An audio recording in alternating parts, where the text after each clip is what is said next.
So hello guys, good morning. Dito na naman tayo sa Lakeview para maligo. So kasama ko yung family ko and yung mga pamangkin ko, yung mga tita ko tsaka yung mama namin, yung mga sister ko.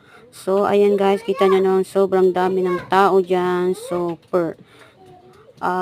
Noong last year guys, naligo kami dyan, hindi naman ganyan kadami yung mga naliligo dyan. Ngayon lang guys, sobrang dami guys, kaya hindi talaga tayo makasingit. Ayan ha. So, ang ginagawa namin dyan guys ay binabantayan namin dyan yung mga bata kasi masyadong maliliit yung mga ibang bata namin dyan, yung mga pamangkin ko at hindi natin siya pwedeng pabayaan kasi baka malunod sila sa sobrang dami ng tao, baka hindi na mapansin ng mga tao na may nalulunod na pala. So, yun na nga mga lodi ko and before tayo maligo-ligo or mag-enjoy, so safety muna para sa mga bata.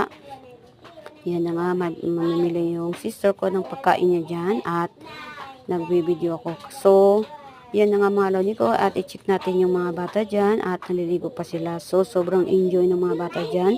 Importante yung mga lodi ko ay yung mga bata ay na-enjoy sila at masaya sila sa kanilang pagliligo. Yun na nga mga lodi ko, ingat po tayo palagi and God bless you all. Ingat palagi. Ayan yung aking sister.